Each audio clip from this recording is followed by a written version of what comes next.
se trata. No la encuentro, la doctora, no. No importa, cuéntelo y después damos comienzo a la Bueno, terapia. la doctora Rubí Castilla Puentes es una psiquiatra colombiana. Apaguen, por favor, los micrófonos. Ay, será el mío. Mire, vos sabés los micrófonos. Silvina tiene el micrófono prendido. Silvina, Vilma. Bueno, la doctora Rubí Castilla Puentes es una doctora colombiana, conocida hace muchos años porque es una persona muy activa en los congresos de psiquiatría, muy querida porque es una persona verdaderamente increíble. Y bueno, en este momento está como presidenta del área latinoamericana de la APA, o sea, en Estados Unidos, de la y trabaja en Janssen y trabaja con el tema en diferentes temas. Pero yo no sé si está ella ahí. ¿Está Rubí en este momento? No. Bueno, muy bien. Vamos a doctor, comenzar, doctorcito, si está de acuerdo con el Ateneo de hoy, ¿le parece? Y después, en todo caso, si la doctora llega a aparecer, le damos al final un espacio. ¿El doctor Serrano está? No la veo. Bueno, buenos días a todos. Vamos a dar por comenzado hoy el Ateneo. Va a haber un coordinador que es la doctora Silvina Guerra. Los expositores van a ser la doctora Malena Corral y los puntuadores van a ser el doctor Víctor Ruggeri, que es neurólogo, y el doctor Sebastián Cuquier, que es un médico psiquiatra infanto-juvenil que también, además de haberse formado acá en el hospital, estuvo también en la formación de un centro muy importante de TEA que es Panacea. Así que Silvina, te doy la palabra para que puedas hacer la iniciación de la actividad. Perfecto, gracias Marcia. Hola a todos. Hola. Les doy la bienvenida. Empiezo por agradecerte, Marcia, por haberme confiado la coordinación del Ateneo.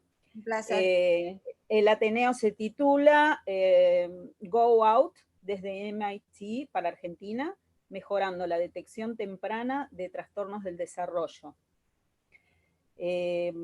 Hago un repaso de la dinámica del Ateneo, si bien Marcia dijo recién algo sobre el mismo. En primer lugar, escucharemos a la doctora Corral, después hablará el doctor Ruggeri y por último el doctor Cuquier, para luego dar paso a un espacio de preguntas, intercambios que surjan. Yo lo que les voy a pedir que escriban tanto las preguntas como los avisos para poder hablar, que los escriban, así yo los veo en los comentarios, porque hay una modalidad que es de levantar la mano y a mí me puede llegar a complicar. Así que para guardar un orden les pido este favor. Dicho esto, vamos a empezar formalmente. Para mí es un placer presentar hoy a quien lleva adelante el desarrollo del Ateneo, la doctora Malena Corral. Ella es psiquiatra infanto-juvenil, ex residente del Hospital Gutiérrez, líder clínica y cofundadora de Go Out. Actualmente está dirigiendo este proyecto de detección temprana de trastornos del desarrollo, proyecto del cual además es cofundadora.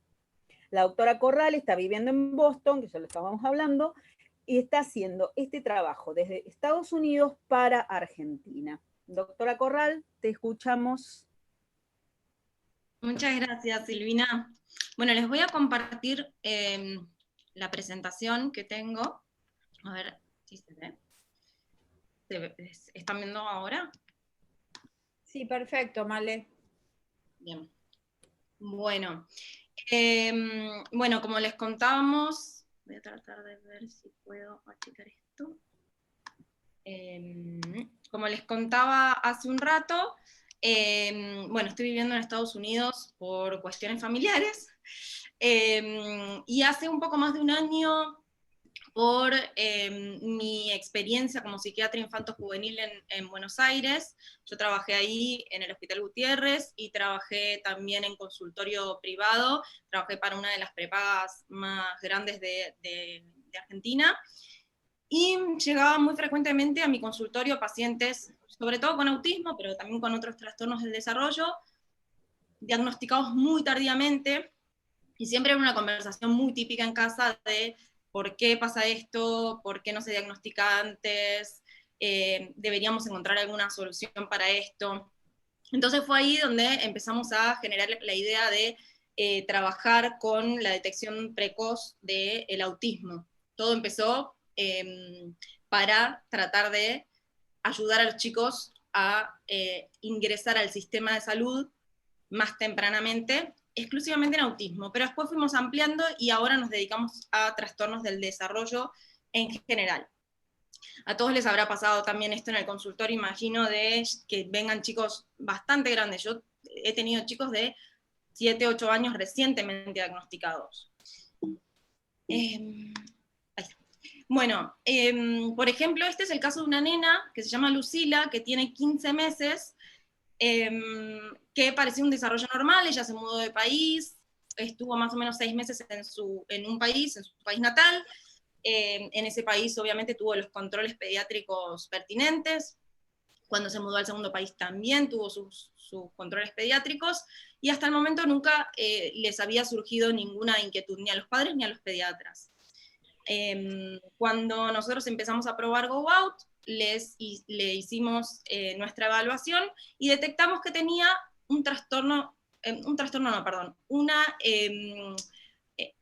retraso en las pautas del lenguaje, de la comunicación. Ustedes saben que 1 de cada 6 niños padece algún trastorno del desarrollo, trastornos del espectro autista, trastornos de déficit de atención e hiperactividad, trastornos del aprendizaje, trastornos visuales o auditivos, etc. Y que la intervención temprana, a lo que se llama antes de los 3 años, es más eficiente y produce muchos mejores resultados que las ayudas posteriores. A pesar de que en los últimos años los trastornos del neurodesarrollo se han hecho mucho más visibles, sobre todo el autismo, la gente, los padres, los pediatras están mucho más conscientes de estos trastornos, sobre todo el autismo. Sin embargo, sigue pasando que muy pocos trastornos son diagnosticados antes de los 3 años. Y que hay un gap entre lo que es la detección, entre lo que es, los primeros síntomas o las primeras sospechas que puede tener un padre o un pediatra hasta que se hace el diagnóstico definitivo. Las primeras sospechas en general los padres los pueden tener a los 2, 3 años, y sobre todo están relacionados con el lenguaje. Cuando un chico ya a los 2, 3 años no habla, entonces ahí les empieza a llamar la atención, lo comparan con otros chicos de la misma edad. Y el diagnóstico tarda aproximadamente 2 o 3 años, o sea que recién a los 4 o 5 años, y en Latinoamérica más tirando a los 5 que a los 4, se llega recién al diagnóstico. O sea, esto es un diagnóstico bastante tardío, porque nosotros sabemos que el diagnóstico precoz, antes de los 3 años, por la neuroplasticidad, por las capacidades que tiene un niño de aprendizajes, son mucho más efectivas. Y todo esto, a pesar de las recomendaciones de las asociaciones de pediatras, todo el mundo, incluso la Argentina, que recomiendan vigilancia del desarrollo en cada visita pediátrica. O sea, cada niño que va a un control pediátrico de niño sano, normal, debería cumplir con la vigilancia del desarrollo, ¿no? Evaluar si las pautas de desarrollo a la edad están correctas o no. Y aparte de esto, de la vigilancia, las asociaciones también sugieren hacer screening a los 9, 18 y 24 meses para autismo y 30 meses para los otros trastornos del desarrollo. Sin embargo, estas cosas no se suelen dar en la consulta pediátrica argentina. Digo, no se suelen, sí hay en muchos lugares que se hace, pero en la mayoría de los lugares no lo hacen, ni en los hospitales, ni en los consultorios particulares, ni en las clínicas privadas. ¿Y todo esto para qué es? Es para llegar a la intervención temprana. ¿Y la intervención temprana para qué es? Justamente porque es la edad donde podemos adquirir mejor las habilidades. Y esto previene complicaciones secundarias, por ejemplo, si hay una sordera y no la detectamos precozmente, entonces probablemente tenga un trastorno del lenguaje. Va a haber, al no detectarlo tempranamente, una tasa de deserción escolar seguramente mucho más alta, entonces va a haber más dificultades de acceder al aprendizaje formal. Va a haber una peor respuesta terapéutica porque pasamos la etapa de la neuroplasticidad mayor. Va a haber una mayor desocupación en la vida adulta de esos chicos, y aparte, la detección precoz mejora la calidad de vida, tanto del niño como de toda la familia. A mí me pasó un montón de veces en mi consultorio de familias que alguno de los dos padres ha tenido que dejar el trabajo por la cantidad de terapias que tenía que asistir, por que el chico no podía ir al colegio todo el día, entonces tenía que ir solo 2 horas, y bueno, etcétera, que a ustedes les habrá pasado también. Actualmente existen métodos de vigilancia y de detección de los trastornos del desarrollo y de screening. La mayoría de esos son en papel, hay algunas versiones que son digitales, pero la mayoría de esas son en papel. Los pocos pediatras que lo aplican en la sala de espera del consultorio. Esto hace que entonces los padres estén con el niño alrededor, nerviosos porque está viniendo la consulta, por ahí algunas preguntas no las entienden en el momento, por ahí no tienen los materiales suficientes para poder contestar todas las preguntas. Por ejemplo, hay una de las preguntas que dice si el niño sabe copiar una línea recta en un papel con un crayón. Por ahí si no tiene el crayón, la madre o el padre pueden no saber si el niño lo sabe hacer o no. Y aparte que estas llevan un tiempo en poder contestarlas, ¿no? Por otro lado, le lleva mucho tiempo también al pediatra interpretarlas. También los pediatras suelen necesitar, para la mayoría de estas evaluaciones, una formación para poder llevarlas a cabo, y esto les implica tiempo al pediatra y dinero también. Entonces, la mayoría de los pediatras no están formados y no lo hacen en su rutina habitual. Por otro lado, también existen algunas aplicaciones de celular que son autoadministradas por los padres, o sea, el padre se puede descargar la app, puede contestar ciertas preguntas, y según lo que contesta, la app le puede decir que hay algún problema, o que podría llegar a haber algún problema o no. Lo que tienen estas apps es que no tienen un sustento profesional en cada niño particular, y muchas de esas también son pagas. No todas, algunas son gratuitas, pero otras sí son pagas. O algunas partes son pagas y otras no, hay versiones como gratuitas.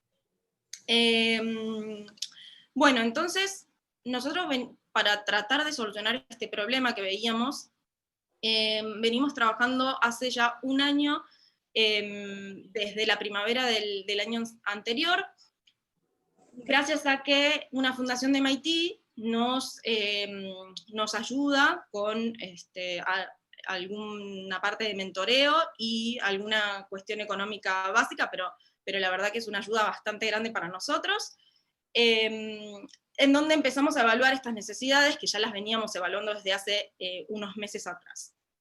En el verano de 2019 entrevistamos a padres y a muchos profesionales, entrevistamos a asociaciones de padres como APADEA, Asperger.org, entrevistamos también a algunos profesionales psiquiatras como Alexa Ratazzi, Mónica Oliver, Betiana Russo, que son personas muy reconocidas en el tema sobre todo de autismo. También entrevistamos a pediatras que trabajan en consultorios privados y a pediatras que trabajan en consultorios externos de niño sano en el Hospital Gutiérrez. Hay 2 pediatras en particular que saben mucho sobre desarrollo, que son Natalia Regatki y Karina Goodson. Y también entrevistamos a la que en su momento fue la directora de la Dirección Nacional de Rehabilitación, que era Marisa Custode en ese momento. Todo eso hicimos las entrevistas, y gracias a eso pudimos diseñar el proyecto y el prototipo durante el invierno de 2020, y ahora en primavera ya lo estamos poniendo en marcha.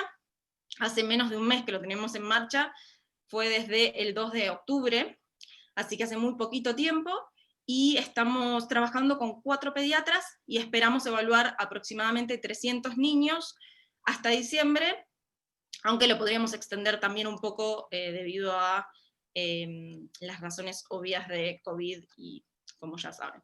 Bueno, entonces este proyecto lo llamamos Go Out, y es una vigilancia del desarrollo y screening profesional para niños de 2 meses a 5 años.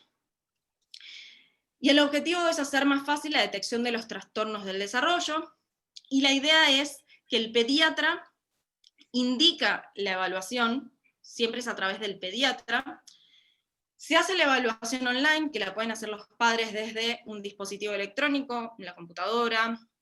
Estamos trabajando también para que se pueda hacer desde el celular, aunque bueno, debemos mejorar un poco una parte de la evaluación, de la versión digital, digamos.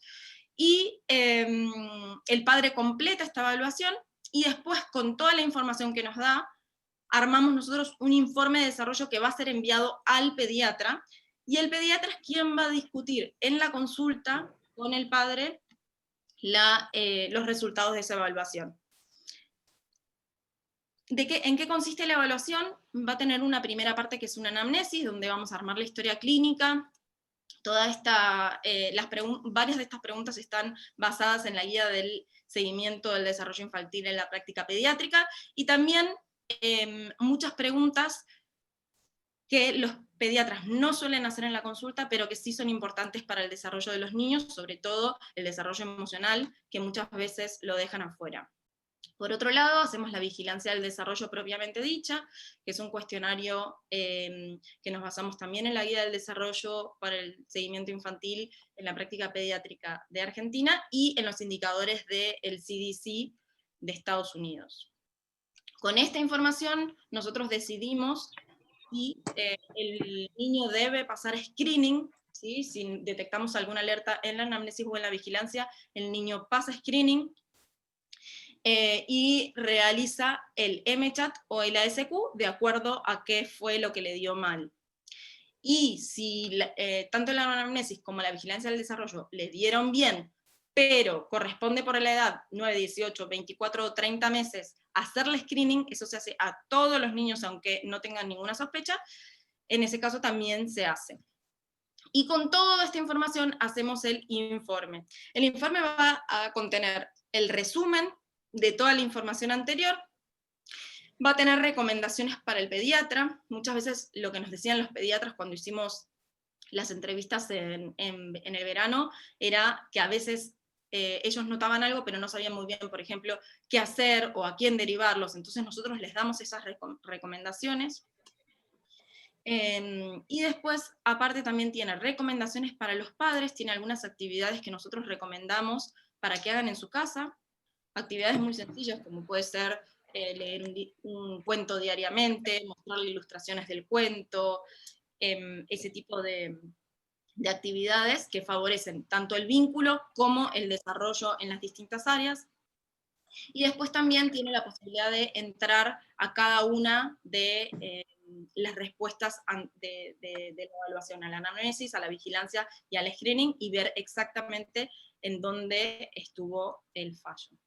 Y con todo esto vamos a detectar los principales problemas del desarrollo de las áreas de la comunicación, la motricidad gruesa y fina, la capacidad cognitiva y el área personal social. Y la idea es que nunca más se pase un caso positivo sin notarlo. Entonces esto es lo que nosotros le mostramos a los pediatras como el resumen de la evaluación en el informe, donde tiene, bueno, obviamente este es un caso ficticio, pero es los datos demográficos del niño, con la edad, el nombre, en qué áreas él está mostrando un desarrollo positivo, y en qué áreas el padre le preocupó, y qué áreas nosotros encontramos en la evaluación que no cumplen con las expectativas para la edad. Y en un semáforo les mostramos si es verde, amarillo o rojo, según si está dentro si no tiene riesgo, si está en el límite o si es un niño con riesgo. Por otro lado, más abajo les aparece los antecedentes personales, los antecedentes familiares, y las cuestiones socioculturales que encontramos en la anamnesis, las acciones sugeridas para los pediatras y las actividades que recomendamos para los padres. Y con todo esto, lo que esperamos es tener una detección precoz para llegar a un diagnóstico más temprano y más acertado, que la intervención sea precoz gracias al diagnóstico temprano, y todo esto generaría mejores pronósticos, menos terapias a largo plazo, y que al ser una evaluación online la pueden hacer en la tranquilidad y en la comodidad de su casa, con los elementos que sugerimos que tengan para completar la evaluación, y esto le da obviamente también tranquilidad tanto a los padres como a los pediatras, de que los niños están siendo evaluados. Le da la posibilidad también, tanto a los padres como a los pediatras, de hablar de temas sensibles, que de otra manera a veces cuesta mucho ingresarlos a la consulta pediátrica, y le brinda herramientas a los padres de cómo relacionarse con los hijos y qué actividades puede hacer con ellos en el día a día de su casa. Entonces lo que estamos haciendo ahora, como les contaba antes, es comparar la detección de los trastornos, del desarrollo con el uso de la herramienta y sin el uso de la herramienta. Y nos preguntamos, ¿cuántos casos no detectados estamos dejando en las consultas de Argentina? ¿Cuánto cambia el pronóstico de estos niños con señales de alarma si los detectamos tempranamente? ¿Y qué importancia tiene las actividades que los padres realizan en su casa para promover el desarrollo de sus hijos? ¿Los pediatras necesitan las herramientas que los asesoren y los guíen? Y para eso entonces estamos evaluando alrededor de 300 bebés y niños, como les contaba, de 2 meses a 5 años, que concurren a consultorios externos. Ahora los estamos haciendo en consultorios privados, de control de niño sano, y lo hacemos mediante la respuesta de los cuidadores a estos cuestionarios y escalas que les contaba previamente, y que estas escalas son seleccionadas según la edad del paciente y según los resultados de la vigilancia. A los niños con señales de alarma les sugerimos actividades en su hogar y una reevaluación posterior. Y también le damos las herramientas a los pediatras para que sepan cómo seguir. Como les contaba, nosotros empezamos hace recién menos de un mes, por lo cual me encantaría mostrarles resultados, pero todavía no estoy en condiciones de hacerlo. Lo que sí les puedo contar es las opiniones que vamos teniendo tanto de los padres como de los pediatras. Nosotros, hasta ahora, las opiniones son más del 95% son positivas, y las pocas que son negativas tienen que ver con dificultades por ahí en el uso de la herramienta o alguna dificultad técnica, pero después son muy buenas. Lo que nos contaban los pediatras, por ejemplo, es que sabían que se les estaban pasando muchos casos, que no los estaban pudiendo ver, que le da herramientas para ayudarlos, que le da entrada a hablar de algunos temas, como les contaba antes. Nosotros preguntamos cuestiones, por ejemplo, sociodemográficas, con quién vive, cómo vive, si hay algún trastorno, por ejemplo, del consumo de sustancias en el hogar, si hay alguna preocupación de parte de los padres en algún tema particular y demás, y todo esto les da a los pediatras la posibilidad de hablar de esos temas. Y en algunos niños nunca habían notado alarma, y gracias a la evaluación, algunos niños que ya venían históricamente con ellos, y algunos niños, gracias a esto, les ayudó a poder estimular el área que estaba siendo deficiente. Y después, por otro lado, los padres nos dicen que se sienten más seguros porque es una ayuda complementaria para evaluar el desarrollo de su hija, por ejemplo, nos dijo una, que le dio buenas ideas para relacionarse con los hijos, como les dije anteriormente, que nosotros damos esas recomendaciones, que nunca se había fijado si su hijo o hija podía hacer determinadas cosas, y gracias a las preguntas que les hicimos en las evaluaciones, ellos le prestaron un poco más de atención a las cosas que sus hijos sí hacían y que nunca se habían dado cuenta. Todo este proyecto está apoyado gracias a la AP, que nos dio su apoyo, a la Fundación FETEM de Argentina, y después a 2 fundaciones de MIT que también nos están brindando su apoyo desde hace un año.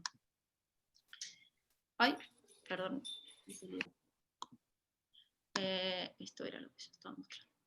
Y por otro lado, nuestro equipo, ahora estamos trabajando con 4 pediatras que trabajan en Buenos Aires y en Mendoza, en la provincia de Mendoza, que con sus pacientes, y el equipo, como les contaba al principio, soy yo, que soy psiquiatra infanto-juvenil, médica egresada de la Universidad de El Salvador, ex residente del Hospital Gutiérrez, y trabajé acá en Boston en un proyecto de tecnología en uno de los laboratorios más conocidos de MIT.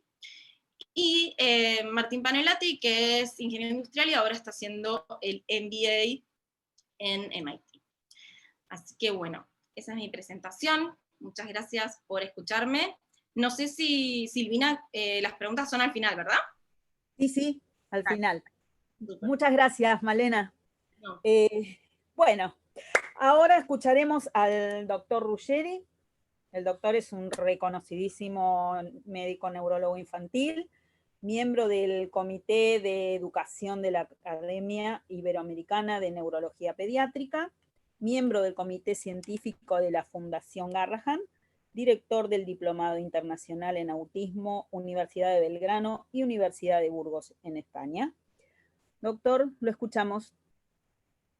Bueno, lo primero que tengo que decir es que no tengo idea cómo tengo que abrir la pantalla. A ver si pongo compartir pantalla y abro. Estamos bien ahí. ¿Funciona? ¿Me ven? Yo lo veo ¿Me perfecto, escuchan? doctor. Bueno, entonces empezamos bien.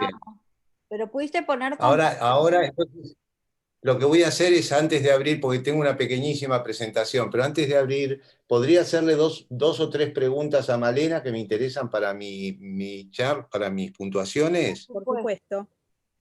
Bueno, Malena, muchas gracias por tu presentación, muy clara, muy precisa. Quisiera saber solamente cuánto tiempo lleva esa entrevista. Súper, muy buena tu pregunta. La primera parte de la anamnesis son alrededor de 40 preguntas. En realidad depende de lo que el padre vaya contestando, el padre o madre o cuidador. Yo digo padre a nivel general, pero sabemos que muchos niños son cuidados por sus abuelos, tíos, etc. Pero para simplificar los padres, depende de lo que vaya contestando, se van abriendo más preguntas o no, así que son alrededor de 40, y eso más o menos les lleva unos 10 minutos contestarlas. Después, la vigilancia del desarrollo son alrededor de unas 20 y pico, 30 preguntas, que les lleva otros 10 minutos contestarlas, 5, depende de la agilidad de cada padre y de lo que sepa si el niño hace o no hace, porque la mayoría de las respuestas son si las hace, si no las hace, o si no está seguro. Y eso, digamos, es lo básico. Más o menos unos 15 minutos tarda en lo básico, que es la vigilancia. Y después, si hace falta pasar a lo que es el screening, más o menos calculamos unos 15 minutos más. Bien, o sea que tenemos una evaluación aproximadamente de 60 preguntas por un lado y un tiempo aproximado de 45 a 50 minutos. ¿Es así? ¿Entendí bien? Sí, en realidad yo diría que es de 15 minutos es lo mínimo que se tarda en lo que es la evaluación, si es la más corta posible, y si es la más larga, yo diría que no más de 40 minutos. Está bien, 40 minutos. Sí. Ok. O sea, y esto no, en realidad yo con el título veía esto como detección, como screening. Vos no lo estás tomando como un screening, sino como un paneo de desarrollo para después ir a un tamizaje. Claro, exacto. En realidad nosotros hacemos las dos cosas. Hacemos la vigilancia, el desarrollo y el screening. No hacemos diagnósticos.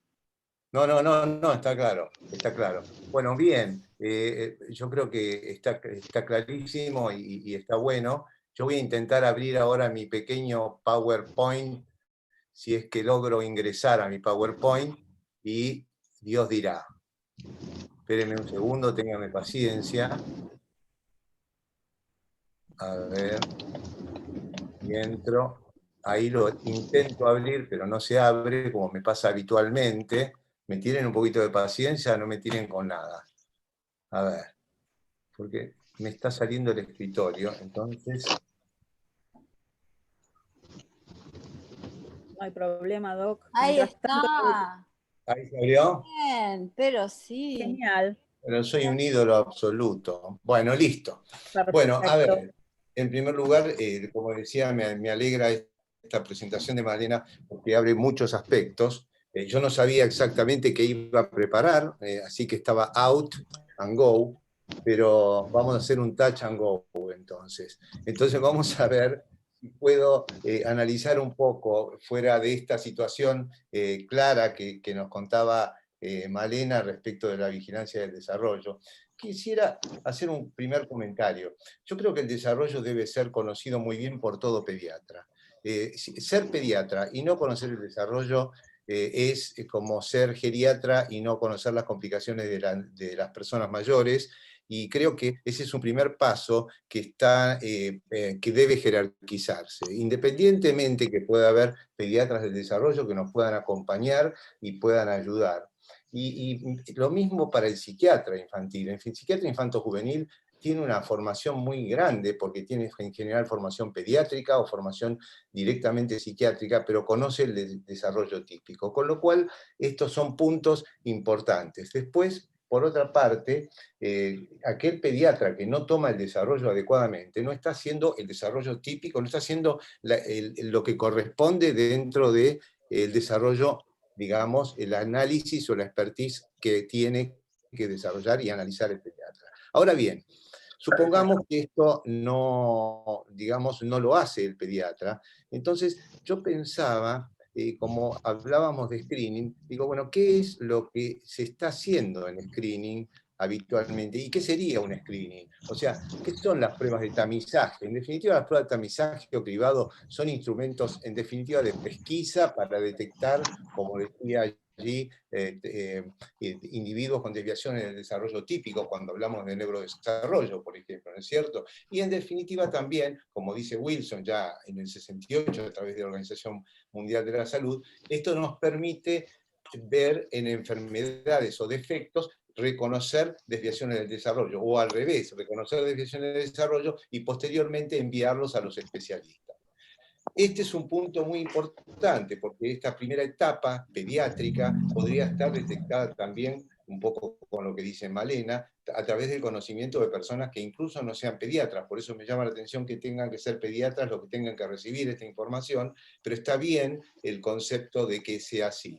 Ahora, con respecto, voy a tratar de salir de acá, porque no sé por qué no me cambia la pantalla, algo sucede. Ahí está. Lo que hice entonces fue ver qué había respecto de herramientas que me interesaban ver a nivel internacional. Este es un trabajo de 2019, muy interesante, de Marlow y colaboradores, en donde se hizo un análisis. ¿Y por qué lo tomé? Porque este trabajo analiza posibilidades de herramientas de desarrollo que tuvieran que ver en países de bajos recursos, como el nuestro, y esto es fundamental. ¿Por qué? Porque una cosa es analizar nivel sociocultural y económico bueno o alto dentro de un país de bajos recursos, y otra cosa es un país de bajos recursos, sin dinero, y a la población en general. Entonces, este artículo que me parece muy interesante para que les interese todas las herramientas, ellos evaluaron más de 150 herramientas, e incluyeron las que consideraron más útiles y más fáciles, y entonces entraron 99. Lo interesante es que ellos tomaron, si es que puede pasar, fíjense que tuvieron estos conceptos de selección. El tiempo de administración tenía que ser de 30 minutos o menos. Esto era muy importante, porque si no la gente se cansa y pierde interés o pierde capacidad para puntuar. Cubrir varias áreas del desarrollo, un poco esto que planteaba Malena, pero hacerlo más acotado. ¿Por qué? Porque lo ideal es no tomar solamente lo motor o no tomar solamente lo socioemocional. Entonces, esto también es importante. Tener acceso libre e implementarlo a bajo costo. Esto es fundamental. Cuando uno trabaja en técnicas de screening, y sobre todo para la sociedad, esto tiene que tener acceso libre y de bajo costo. Y esto es lo que ellos buscaron en esta circunstancia. poder ser administrado por proveedores de salud no médicos y de la comunidad. También me pareció un criterio de concepto importante, sobre todo todos los que trabajamos en el espacio público o los que trabajamos en asociaciones que tienen interés público, sabemos de la importancia del bajo costo, sabemos de la importancia de evaluar varias áreas del desarrollo para no tener desviaciones y que puedan ser evaluados por incluso personas que no sean médicos. Y haber sido adaptado con uso y con éxito incluso en países de bajos recursos. O sea, ellos cuando hicieron esta revisión y encontraron estos 99 trabajos, llegaron a eso. Por otra parte, en los conceptos de selección de este trabajo, ellos utilizaron entre 0 y 7 años. Dijeron, queremos tener el más amplio, los más amplios elementos posibles de edad, la amplitud de edad la más importante. Y además, obviamente aclararon que eran herramientas que se habían publicado y se habían estandarizado y había especificidad definida en trabajos publicados en inglés. Obviamente que no es... Y el objetivo es definir en alguna Se corta medida, por momentos, ¿puede ser? ¿Qué? Se corta ¿Cómo? por momentos, me parece. ¿Se corta? No sé, cuéntenme. ¿Me están escuchando? Ahí soy yo, no sé. Yo escucho bien, esto. Ah, ¿Se bueno. escucha bien?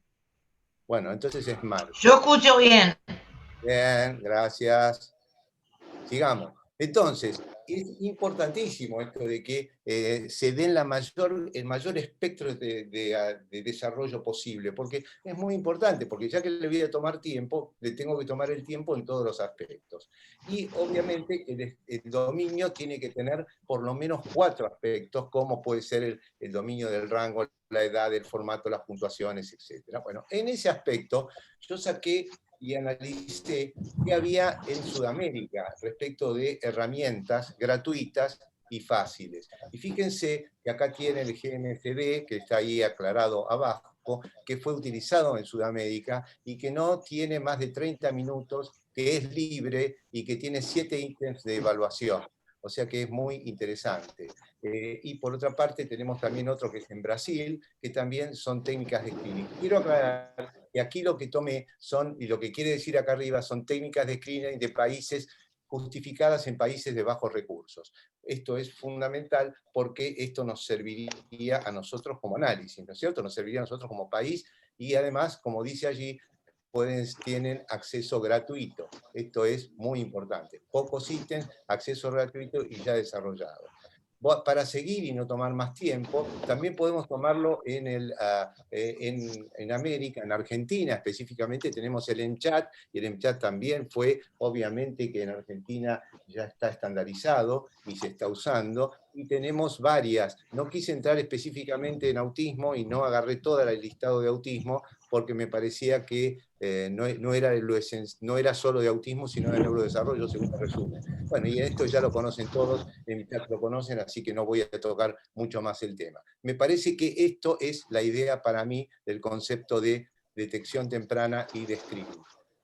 Ahora, quiero cerrar esto con un tema que me parece muy, muy importante y que es dado por un psiquiatra infantil y no por un neurólogo infantil, y que además es un psiquiatra infantil que tiene una visión tan amplia que cuando todo Estados Unidos hablaba de TDAH, él hablaba de DAMP. Cuando todo el mundo en Estados Unidos hablaba de autismo, él hablaba de autismo ya, de trastorno del lenguaje, él empezaba a hablar de autismo. Es Christopher Gilbert. Gilbert es un adelantado en todo lo que tiene que ver con neurodesarrollo y en todo lo que tiene que ver con autismo y otros trastornos del desarrollo. Creó este acrónimo tan interesante que tiene que ver con los signos tempranos de detección de neurodesarrollo y que pueden solapar otros trastornos de neurodesarrollo al mismo tiempo. A tal punto fue interesante que en Japón en el 2016 se tuvo en cuenta este Essence, que se usa mucho en Suecia y en otros lugares de Europa, y se desarrolló un cociente, que es el cociente de Essence. Y el cociente de Essence también fue tomado ¿Y qué es el Essence? Bueno, es un poquitito lo que decimos aquí, ¿no es cierto? Yo no tengo visión de mi pantalla, desgraciadamente, pero fíjense que ya en el 2010 él evaluaba lo que tenía que hacer con Essence, y este acrónimo es muy interesante porque tiene que ver con la detección temprana de síndromes sintomáticos tempranos. ¿Y cuál es su razonamiento? Él dice, señores, no podemos evaluar solo para screening de autismo, porque muchas personas con autismo son inquietas, y muchos chicos con discapacidad intelectual tienen trastornos motores, y muchos chicos con autismo también. Entonces él generó esta escala Q de 12 preguntas de orientación.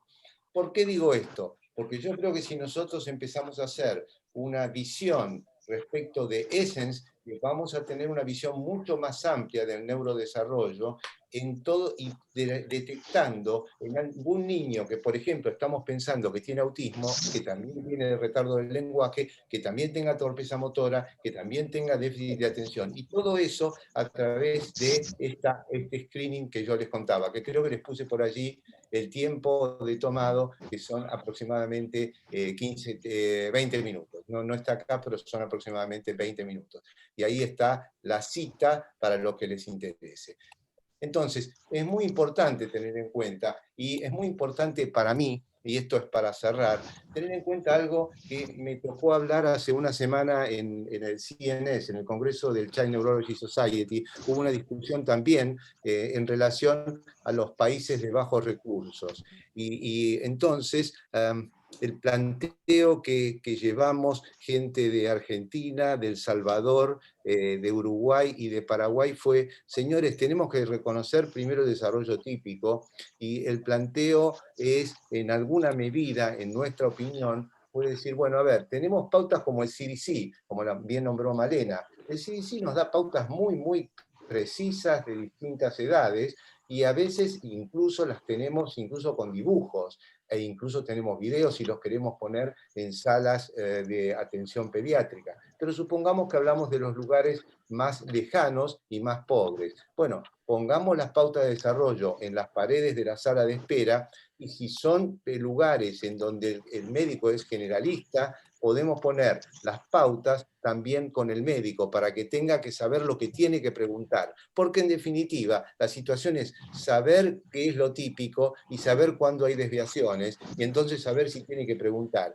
Y en esta circunstancia, de los dos lados, la madre va a saber lo que tiene que preguntar, y el médico va a saber lo que tiene que preguntar, y va a detectar un desarrollo atípico cualquiera de los dos. A nosotros nos pareció, en esa discusión salió un proyecto muy interesante, porque incluso algunos decían, bueno, ¿y en dónde lo hacemos y cómo lo hacemos? Sala de primeros auxilios, digamos, primeros auxilios, sala de atención primaria, y allí se hace eso, y obviamente se puede mandar, en ese momento, ante esta desviación, mandar a hacer las evaluaciones específicas y con menor costo. Esto es lo que nos planteábamos, y que por otra parte, podemos utilizar también las pautas que dicen de alarma para autismo, para trastorno del lenguaje, para retardo motor, etc. Pero el retardo motor, por ejemplo, que no tiene que ver, el trastorno motor, que no tiene que ver muchas veces con retardo motor, la torpeza motora, es de alta discriminación y de alto compromiso social en los chicos. Los chicos que no les gusta el deporte no siempre son Asperger, o no siempre son intelectuales. A muchos no les gusta el deporte porque son torpes motores y les encantaría, pero no pueden porque se ponen en evidencia. Entonces tenemos que detectarlos también tempranamente. Esto es todo lo que les quería decir, espero haber aportado algo. Te agradezco mucho, Malena, y les agradezco mucho el espacio que me han brindado. Muchas gracias, doctor. Me gustaría... Muy interesante las puntuaciones, la verdad que y la exposición de Malena acá, hay un montón de comentarios que avalan lo que digo, así que se los quería ir transmitiendo. La siguiente puntuación está a cargo del doctor Sebastián Cuquier, psiquiatra infanto-juvenil, cofundador y coordinador de investigación del Programa Argentino para Niños, Adolescentes y Adultos con Condiciones del Espectro Autista, PANACEA. Doctor Cuquier, te escuchamos. ¿Estás por ahí? Sebastián. Acá estoy, No, acá. Ah, bueno, Acá. hola. ¿Qué tal? ¿Cómo va? Gracias Silvina, gracias Marcia, gracias a todos, y a Malena y a Víctor. Bueno, no, quería en principio felicitar a Malena por la iniciativa. Investigar en Argentina en América Latina es difícil y sobre todo porque es con elementos de aplicación directa para nuestra región, ¿no? Para mejorar la calidad de vida de nuestra región. Que siempre digo que tenemos que tener una agenda local de investigación en América Latina, ¿no? Entonces creo que en ese sentido es muy importante. Y por dos aspectos, digamos. Por un lado, por la importancia de detectar tempranamente desafíos en diferentes áreas del desarrollo. Y por otro lado, por esto de que es una aplicación que puede entrar en la casa de las personas, estén donde estén, ¿no? De llevar el conocimiento a lugares donde no llega. Entonces creo que por esas dos razones es una iniciativa importante. En relación a la detección temprana, creo que, digamos, ya en los últimos 10 años cada vez se publican elementos que muestran que cada vez más temprano se pueden ver diferencias en los chicos que después recibirán un diagnóstico de autismo, por ejemplo, ¿no? Que a los 12 meses ya, por supuesto que en general no es algo que a simple vista se pueda detectar, pero hay publicaciones que muestran que ya a los 8 meses los chicos que más tarde recibirán diagnóstico de autismo ya combinan la mirada y la sonrisa menos, imitan menos a sus cuidadores, menor sonrisa social, menor iniciación de atención conjunta. Y hay un trabajo, me hizo acordar Malena con la aplicación de ellos, que empieza a los 2 meses a hacer vigilancia y screening.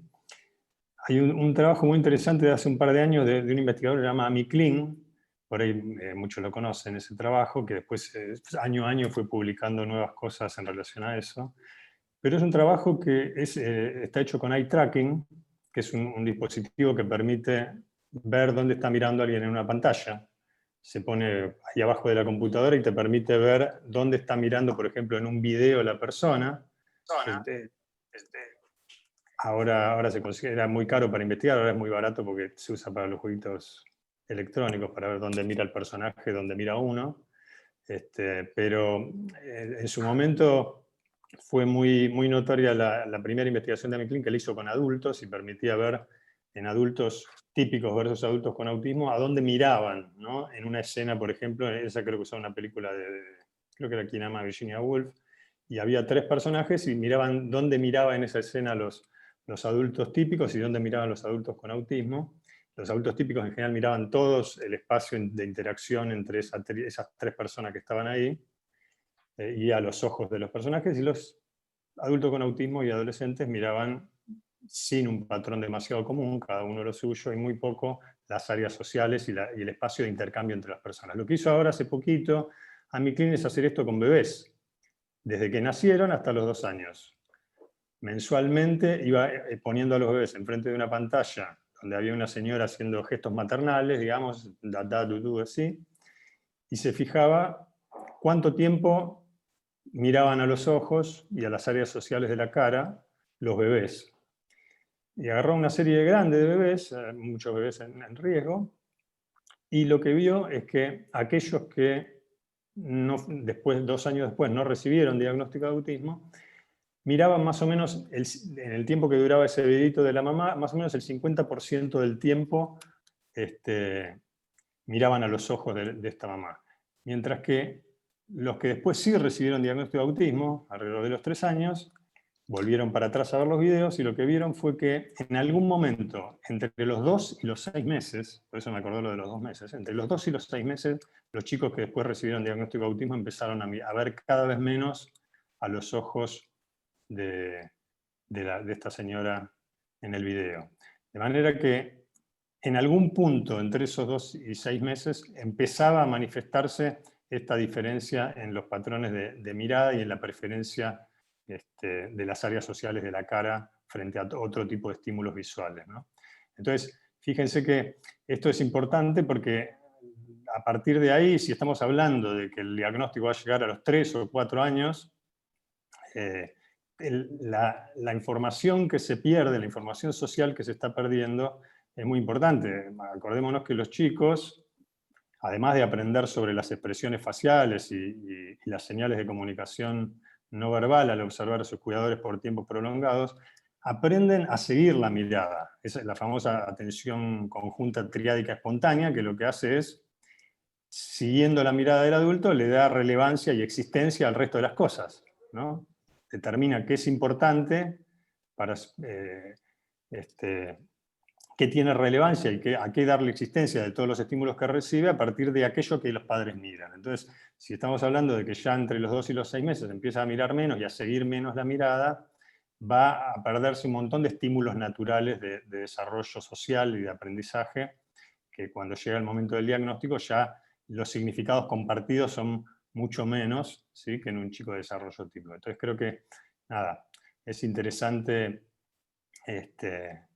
pensarlo desde el punto de vista del desarrollo y pensar qué tan importante puede ser tempranamente, no quiere decir que eso va a solucionar todo, ¿no? Pero qué importante puede ser tempranamente facilitar que los chicos puedan utilizar los estímulos naturales para el desarrollo como usan los chicos típicos, si es que eso se pudiera hacer, ¿no? Y de hecho, después él siguió haciendo otra serie de investigaciones que, bueno, para ver si era aversión a la mirada o indiferencia a la mirada y cosas muy interesantes, pero que no vienen al caso. Lo que le quería mencionar es que a partir de estos hallazgos de que cada vez hay señales más tempranas, se empezaron a hacer intervenciones mediadas por padres en general, porque son chicos muy chiquitos, en chicos sin diagnóstico, en chicos que tenían solamente alguna de estas cosas que se detectaban a los 7, 8, 9 meses o antes.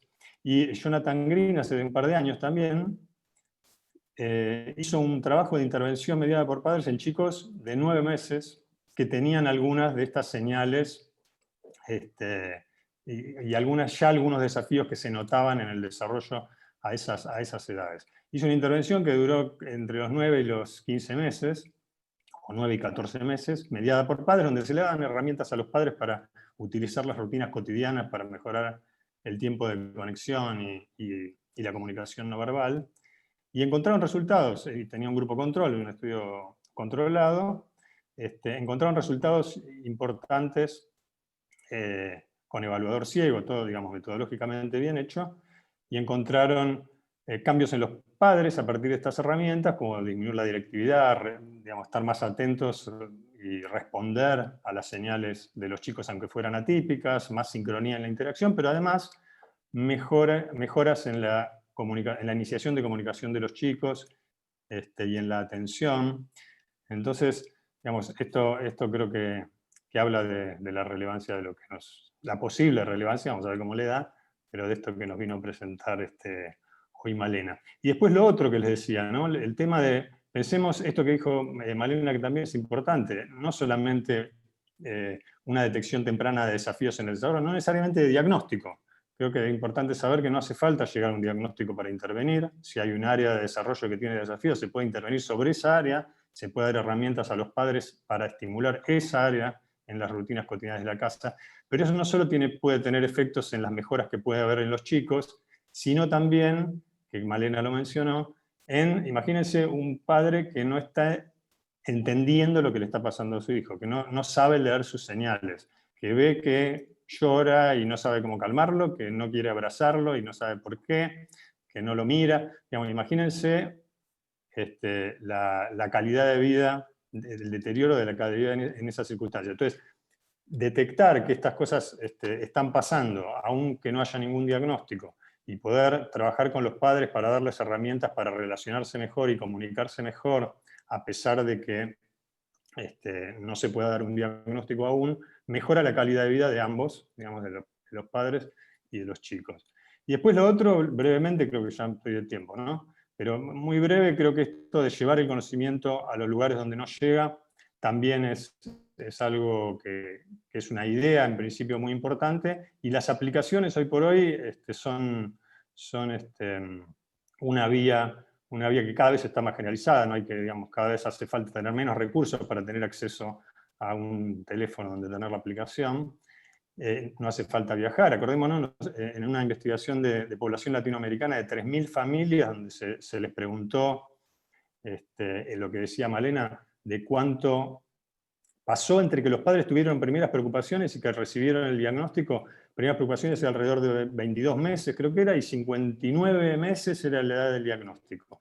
Y además, no solo que no recibieron el diagnóstico tempranamente, sino que no recibieron ninguna intervención hasta antes de recibir el diagnóstico. Entonces, a partir de esto que dijimos de los trabajos de MICLIN, imagínense la pérdida de oportunidades de generar significados compartidos con los cuidadores que ocurrió, ¿no? Y después, volviendo, digamos, creo que los padres tengan herramientas es muy importante, entonces que esta aplicación también incluya herramientas para que los padres puedan aplicar en su casa para estimular las distintas áreas del desarrollo, para aprender a relacionarse mejor, a leer las señales atípicas, a mirar y escuchar a sus hijos, a responder, a ser responsivos, a favorecer la comunicación de ida y vuelta. Estas herramientas que utilizando, como decía Malena, las actividades cotidianas, las rutinas de todos los días, el juego, las actividades de la casa, creo que los padres tengan, sumado al conocimiento que tienen de sus hijos, estas hipótesis que les permiten comprender por qué los chicos hacen lo que hacen, y estas herramientas para mejorar la calidad de la interacción, creo que es muy importante. Y lo mismo para los pediatras, para que los pediatras, acordémonos que acá estamos en la ciudad, pero en un montón de pueblos del interior y de toda Latinoamérica hay un médico en todo el pueblo, ¿no? Y con suerte es un pediatra. Y si hay un pediatra solo que no tiene un equipo especializado y no tiene formación especializada en desarrollo, porque está a 4 manos tratando de resolver los problemas de atención primaria, es muy importante que tenga estos apoyos para poder tener una orientación hacia qué mirar y qué hacer cuando encuentra lo que encuentra, ¿no? Y entonces, tanto para los pediatras como para los padres, llevarles este conocimiento en los lugares en donde no tienen ese acceso, creo que es importante, pero sobre todo a los padres. Creo que sabemos que las intervenciones más importantes en los abordajes de los chicos con autismo y cualquier desafío del desarrollo ocurren entre las sesiones de tratamiento, ¿sí? Por más que lo que pasa en las sesiones de tratamiento es muy importante, ¿sí? Cuando está en su casa, interactuando todos los días, cuando está en las instituciones por las que se mueve. Entonces, poner herramientas en las manos de esas personas que están y que son los que van a estar siempre, ¿sí? Porque nosotros sabemos que queremos que nos necesiten cada vez menos a nosotros, no cada vez más. Entonces, es importante que los padres tengan cada vez más una mayor comprensión y mayores herramientas, y este tipo de aplicaciones, digamos, si es que funcionan, ojalá que sí, pueden ir en ese sentido a dar estas herramientas a los cuidadores. Bueno, y no quiero extenderme, creo que me pasé de tiempo. Eso nomás. Venimos bastante bien, está un poquito pasado, pero fenómeno. Muchas gracias, Sebastián. Bueno, vamos a empezar un poquito con los espacios de intervención, de preguntas. Ya tenemos algunas cosas. Les agradezco esto de pedir la palabra por la vía que les pedí. En primer lugar, le voy a dar la palabra a Malena, que quiere hacer un comentario con respecto a las exposiciones. Así que, Malena, adelante. Gracias. Gracias, Víctor, y gracias, Sebastián, por sus charlas, por sus comentarios. Son súper útiles para mí. Y contarles un poco algunas de las cosas que yo estuve pensando a lo largo de este año en relación a varias cosas que ustedes dijeron. Por un lado, a mí también, Víctor, me llamó muchísimo la atención que los pediatras no utilicen las herramientas que sí están disponibles, que hay muchas que, como decía Sebastián, están disponibles o gratuitas o de muy fácil acceso. Algunas, no todas, pero algunas, para otras sí necesitan cierto conocimiento para poder aplicarlas. Entonces, también una de las cosas que hicimos fue evaluar por qué los pediatras no las estaban utilizando, y lo que nos encontramos es que, por un lado, a ellos les lleva mucho tiempo aplicarlas en sus consultorios, muchas veces les cuesta poder leerlas. Hay alguien que no está apagando el micrófono. Fíjense quién tiene encendido el micrófono. Aparece una imagen con un cuadro en el medio y eso interfiere para que pueda hablar Nicolás Masquelet. Se corta. Bueno, Nico, por favor apagas el micrófono si sos tan amable. Entonces les decía que una de las cosas que nos contestaban los pediatras es que normalmente ellos tienen muchos pacientes por hora, para que les rinda, normalmente para que les rinda lo poco que les pagan las prepagas, o lo poco que pueden cobrar. Entonces esto hace que no tengan el tiempo suficiente para dedicarles a la lectura de las escalas o de las evaluaciones que pueden llegar a hacer, y aparte de que necesitan cierto conocimiento para poder hacerlo. Es verdad que hay algunas escalas que se hacen que son, por ahí tardan un poco menos de tiempo los padres en completarlas, pero después pasa eso, que alguien las tiene que interpretar. ¿Y quién las interpreta? Es la pregunta. Entonces es ahí donde nosotros le damos al pediatra un informe ya interpretado con sugerencias. Obviamente que después el pediatra puede no estar de acuerdo con alguna de las cosas que decimos, puede estar de acuerdo en todo, nosotros por ahí le sugerimos que, no sé, haga una derivación a un otorrino para evaluar si el niño escucha bien o no, y el pediatra después puede, ahí en su consulta, obviamente, evaluar lo que quiera.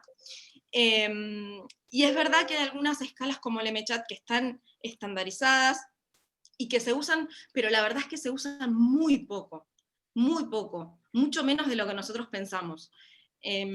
Incluso en los hospitales, en los grandes hospitales, se usan poco, y en los consultorios privados aún menos por la cuestión que ya les mencioné antes. Y que esta cuestión de que los padres lo puedan completar en la sala de espera podría ser una solución, pero la realidad es que no se hace. No se hace porque después, una vez que el padre ingresa con el niño a la sala, al consultorio, luego de haber estado en la sala de espera, por ahí el padre no completó todo el cuestionario porque todos los cosas que escuché. Por ahí algunas preguntas no las entendió, o por ahí no hizo a tiempo a terminar de completarlas, entonces tampoco es tan útil el uso de estas escalas durante, eso es lo que... No tuve problemas, te escuchaba, y acá no puedo escuchar. Está interfiriendo el sonido. Y después, por otro lado, una de las cuestiones... Algo del Zoom, algo de la instalación del Zoom, lo voy a sacar. Hay mucho... Doctora Martorello, acabo de sacar yo porque probé los parlantes, a ver si era eso. Doctora Ana María Martorello Montauti, por favor, silencie su micrófono. Gracias. Bueno, entonces decía que, por otro lado también, sí, me parece, concuerdo con lo que dice Sebastián, que la importancia de darle a los padres las herramientas para poder intervenir en la casa, para que puedan relacionarse con los chicos, porque muchas veces los padres no saben cómo hacerlo, y algunos padres tienen preocupaciones, y esos padres son los que le llevan a los pediatras esas preocupaciones, y ahí pasan dos cosas. O el pediatra le presta atención y dice que el padre tiene razón, entonces toma medidas con respecto a eso. Muchas veces lo que pasa también es que los pediatras deciden, por diversos motivos, esperar. Y es ahí donde nosotros creemos que estamos perdiendo el tiempo. Y es ahí donde nosotros sí sugerimos intervenciones, aunque sea intervenciones en la casa, y después una reevaluación. Otra de las cosas que me sorprendió en cuanto a nuestro protocolo que estamos haciendo ahora, es que varios de los padres, no puedo decir un número porque todavía no hice el análisis, pero muchos de los padres están preocupados por el comportamiento de los chicos, incluso a estas edades muy tempranas. Cosa que me parece que ahí también se necesita una intervención, ¿no? Porque muchas veces puede ser que el comportamiento sea un comportamiento de un chico normal y que el padre no esté interpretando qué es lo que al niño le está pasando, o muchas veces puede ser que sí, que haya algún problema y que haya que intervenir de alguna manera un poco más profesional. Creo que más o menos contesté, hice los comentarios sobre lo que querían decir. Perfecto. Bueno. Acá siguen llegando las felicitaciones. Ricardo Corral, Julieta Ramírez, Andrea López Mato, felicitan a cada uno de ustedes con efusividad. El doctor Masquelé dice, los neurólogos también los ven en 15 minutos a los pacientes y se les pasan desapercibidos los TEAs. El grupo CIDEP aporta que está el trabajo de bebé miradas del grupo Burgos.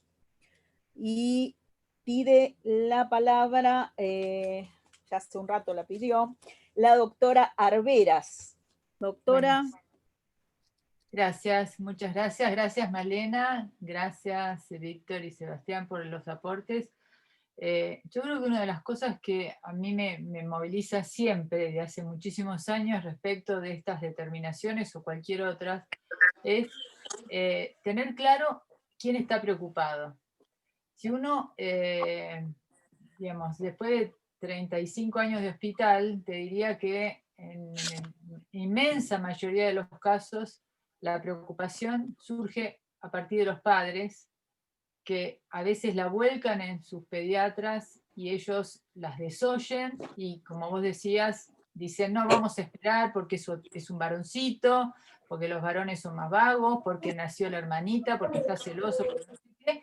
Y muchas veces el que llama la atención a los padres respecto de lo que le está pasando al chico es la maestra del maternal o a veces de la salita de 3 o a veces de 4, cuando el chico no se desenvuelve igual que sus compañeros, y ella tampoco tiene tanto tiempo, en definitiva, porque la maestra tiene que ocuparse a veces de 20 o 30 chicos, y de golpe encuentra que uno o varios de estos chicos, cada uno tiene alguna historia que no anda bien.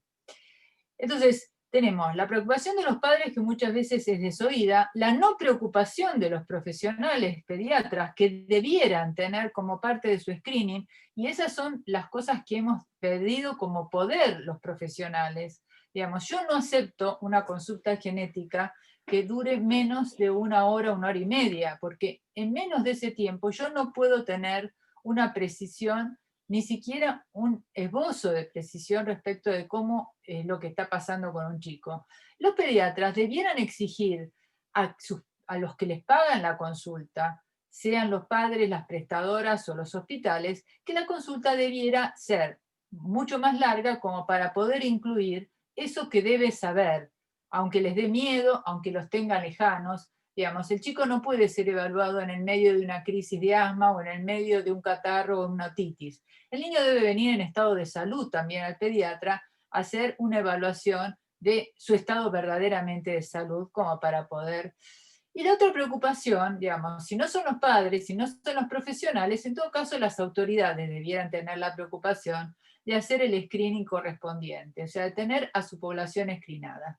Pero nosotros tenemos a veces el prejuicio de pensar que solamente en Latinoamérica o en África o en Asia, en los países más pobres y desguarnecidos, ocurren estas cosas. Cuando uno empieza a investigar qué pasa en los países del primer mundo, Inglaterra, Alemania, España, nos encontramos que en muchos de estos lugares la atención pediátrica, la atención a estos disturbios o desviaciones del desarrollo no se hacen adecuadamente. Hemos tenido infinidad de ejemplos de pacientes que han sido, dicen no, porque se le habla una segunda lengua, entonces el chico no está desarrollándose adecuadamente, o que le dan un turno para una evaluación dentro de 6 meses y saben que después, eventualmente, si esa evaluación diera positiva, recién dentro de otros 6 meses van a tener, por ejemplo, en Alemania, una intervención. O sea, que si yo hoy tengo una preocupación, recién dentro de 1 año, con suerte, ese chico va a poder tener acceso a algún tipo de dispositivo que mejore su condición. O sea, Me parece fantástico contar con herramientas, me parece que vienen a suplir las carencias de un sistema que no es solo propio de Latinoamérica, de un sistema que no está bien armado, evidentemente, y que merece cualquier padre que venga con una preocupación. Sabemos que el índice de certeza de diagnóstico cuando un papá tiene una preocupación es altísima, mejor que la que puede tener un profesional. Entonces, si un papá tiene una preocupación, nunca, yo lo pongo siempre, tengo una diapositiva cuando hablo que digo 27 veces, nunca hay que desoírla, siempre hay que prestarle la atención. Usar estos dispositivos que me parecen fantásticos, poder utilizar dispositivos con un buen sistema de investigación y un buen análisis matemático, cosa que los médicos muchas veces, que nos hemos dedicado a determinadas áreas, muchas veces tenemos miedo al análisis matemático de las cosas que encontramos, porque no conocemos esas herramientas. Entonces, vincularnos con gente que nos pueda ayudar a poder poner en números estas estadísticas y poder establecer claramente, con rigor científico, qué es lo que está pasando, me parece también de mucha utilidad. Pero más que nada, es pedir a las autoridades que nos respeten como profesionales, nos den los tiempos que corresponden como para que todos los chicos sean evaluados, sean derivados o estudiados como corresponde, y por supuesto, cuanto más rápido podamos intervenir, mucho mejor. Bueno, muchas gracias, Malena. Y bueno, esperemos dentro de poco volverte a ver por acá y poder hacer uso de tus conocimientos. Gracias. Gracias, Cristina. Flavia Sinigalesi dice, un buen pediatra sabe evaluar desarrollo, es básico en su formación y además pide la palabra. Flavia, ¿estás por ahí? Acá estoy, sí, me cambié, no soy más Grupo CIDEP, soy Flavia. Perfecto, ahora. Sí, acá me lo acabamos, muy bien. Bueno, me salía así el nombre. Bueno, ante todo, bueno, me gustó mucho la presentación de todos y voy a contar un poco lo que pienso, ¿no? Pero bueno, estamos todos más o menos pensando parecido. Me gustó, Víctor, que hiciste toda este recorrido de todas las escalas, porque hay mucho, de detección temprana es algo que siempre se habla. Y nada, para poner en el debate, ¿no? Que a veces se habla mucho de detección temprana, pero no hay nada de intervención temprana. Entonces, hay un artículo, miren, no lo tengo ahora, que me pareció muy interesante, de una persona que decía, antes ¿cómo se llama? De hacer un trabajo en diagnóstico temprano que lleva muchísimo dinero, porque la detección temprana es muy costosa. Primero tenemos que preparar qué le vamos a decir al paciente cuando le digamos que tiene ese diagnóstico. Porque en general le vamos a decir que tiene un diagnóstico y no tenemos nada después donde mandarlo. Entonces, yo creo que si tuviera que hacer una pirámide, primero haría dónde los vamos a tratar y después ver dónde los vamos a diagnosticar. Es polémico, pero bueno, al no ser una enfermedad, el autismo, y sino ser un síndrome, no es como la fenilcetonuria, que si uno le hace un diagnóstico temprano va a cambiar también el transcurso. Ya sé que estoy entrando en un tema bastante polémico.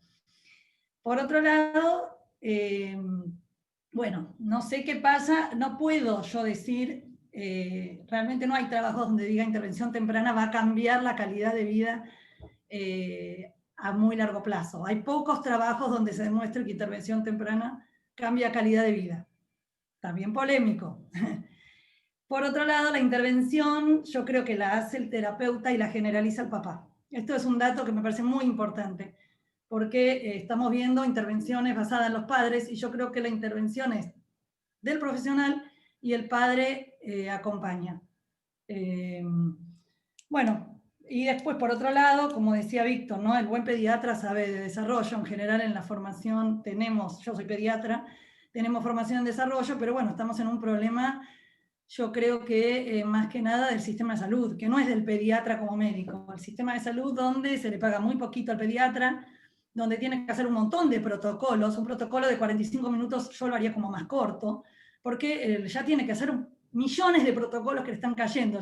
Nosotros que damos el posgrado, a veces cuando tenemos pediatra dice, sí, pero yo tengo que hacerle el protocolo que me mandaron de varias cosas a la vez, y a veces es muy difícil para para el pediatra hacer todas las cosas que tendría que ver. Entonces realmente tendría que cambiarse el sistema de salud para que esto sea no dentro del control, como decía Claudia, no dentro del control habitual, sino una visita aparte, ¿no?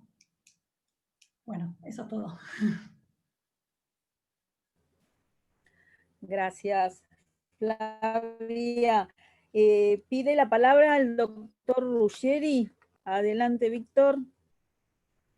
Hola, ¿me escuchan? Bueno, bueno, buenísimo cómo se va generando todo el aspecto, ¿no? Y es interesante cómo yo me quise abstraer del tema del autismo, que es el tema que me apasiona, y me metí más en neurodesarrollo porque no sabía hacia dónde iba la presentación. Cuando uno lee Go Out, parece que va directamente al autismo, y a lo mejor van a tener que rever un poco el título, por otra parte, pero está bien, porque si van hacia el autismo está espectacular. Ahora, por eso yo entendí que era neurodesarrollo, adhiero mucho de los conceptos, a todos los conceptos tanto de Sebastián como de Flavia, totalmente, y lo que decía Claudia es fundamental. No se puede tener una consulta de 15 minutos ni con el pediatra, ni con el neurólogo, ni con nadie, porque en los 15 minutos entre que la madre se sentó, la saludó, el chico le cambió los pañales, o el chico hizo lo que fuere y se fue, y lo único que le preguntó es si camina. Bueno, camina, sí, está todo bien. Entonces, si camina, no. Entonces, creo que los screening son tamizajes, podemos usar distintos, pero creo que la formación y los tiempos tienen que existir y deben ser pagos dentro de ello. Si lo vamos a pagar como una técnica de screening aparte, como Go Out, o lo vamos a pagar como parte de la consulta pediátrica, eso lo definirá cada uno en su formación. Pero de esto estamos hablando, en definitiva. De esto se está hablando en esta presentación. Yo soy de los que piensan que la clínica es soberana y que el tiempo tiene que existir para los pacientes. Porque la única forma de tener una visión de un niño es tenerla uno mismo y corporizarla uno mismo. Va más allá de lo que me digan los padres en el exterior. De cualquier manera, adhiero totalmente a lo que tiene que ver con todo lo que son los signos tempranos, y por ejemplo, este de Bebé Miradas, o esto de Amy Clean, que Bebé Miradas es una concesión que tiene de Amy Clean en Espenburgos. Es muy interesante, pero es muy costosa.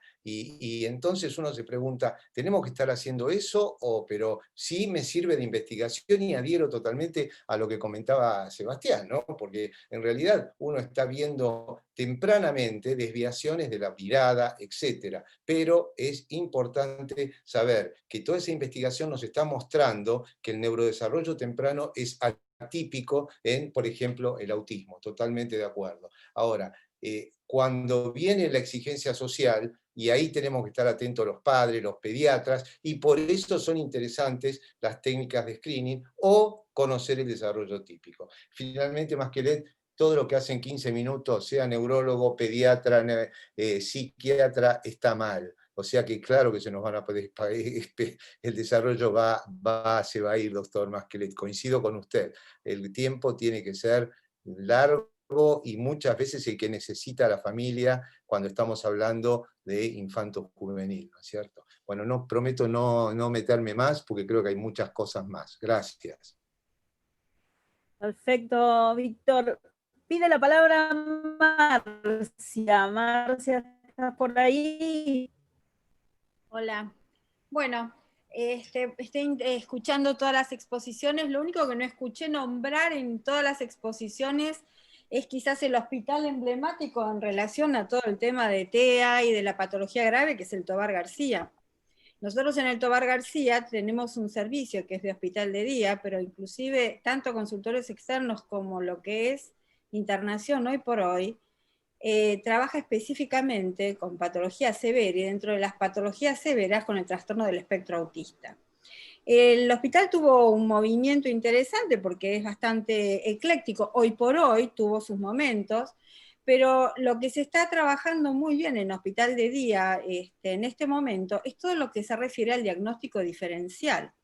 Hay algo que estamos omitiendo también en relación al diagnóstico precoz y el screening para el TEA, que es pensar que todas estas patologías en general tienen una base generalmente médica, por eso Malena debe haber estado con la doctora Arberas en genética, porque justamente hay cuestiones que tienen que ver con genética, con enfermedades neurometabólicas, con trastornos de distinta índole que afectan áreas muy determinadas del cerebro y que tienen una semiología correspondiente con un síndrome, que es el síndrome del trastorno del espectro autista.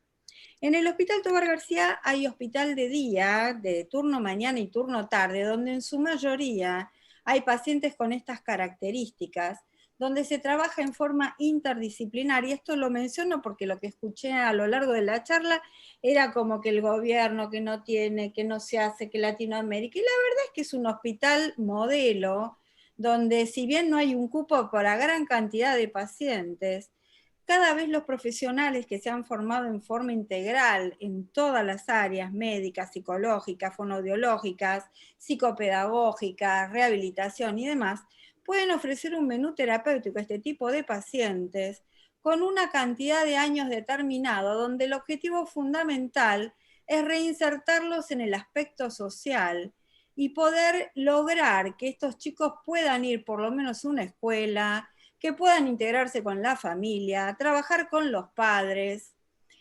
y poder, dentro de la patología crónica, que esto significa, salir al mundo de la mejor manera posible. Nosotros hemos hecho contratos, a veces en forma gratuita, con ciertos médicos que nos han hecho en forma desinteresada estudios, por ejemplo, de neuroimágenes, donde se han podido detectar las alteraciones específicas que hay en estas patologías, y que si bien todos estos estudios de screening son útiles, lo que sigue siendo también muy útil es la clínica, poder hacer el diagnóstico a través de un servicio de admisión de expertos como hay en el Tobar García, donde no se tarda tanto tiempo en hacer el diagnóstico, sino que directamente cuando vienen ya uno presume lo que puede suceder, porque hay algo muy importante que es la experiencia y estar trabajando en un área muy específica como esta.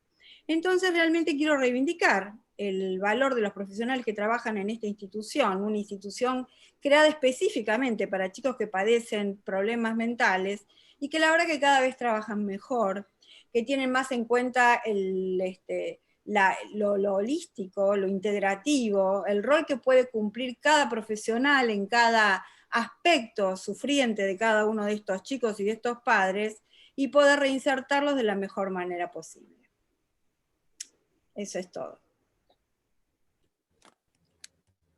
Gracias, Marcia. Bueno, yo acá sigo leyendo felicitaciones, agradecimientos, excelentes los disertantes, sus exposiciones, Facundo, Marcela Reinaldo, la doctora Añese felicita y saluda, felicitan y saluda Mariela López, Andrea López Mato, el doctor Corral felicita a los expositores, por supuesto a la expositora principal, ¿no? Y felicita a la doctora Arberas. Hay una pregunta de Paola Grabou. A ver. ¿Qué dice? A ver, se me fue por aquí. Muchos niños consultan por trastornos del comportamiento con desregulación emocional, común a varios cuadros del neurodesarrollo. ¿Esta evaluación aporta herramientas para despejar esta problemática?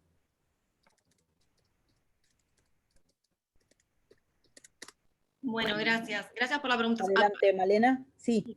Aprovecho también para hacer algunos comentarios en relación a las cosas que fueron diciendo. Bueno, contestando un poco a la pregunta, la herramienta es una evaluación que, como dije antes, no da un diagnóstico, simplemente lo que hace es ayudar al pediatra, le da información al pediatra en cuanto a qué área del desarrollo está deficiente, ¿sí? No está alcanzando las expectativas para la edad. Entonces eso es lo que el pediatra va a poder ver, ¿no? ¿Qué área del desarrollo es la que no alcanza las expectativas? Y por otro lado, ¿a dónde nosotros sugerimos derivarlo o qué intervenciones sugerimos hacer?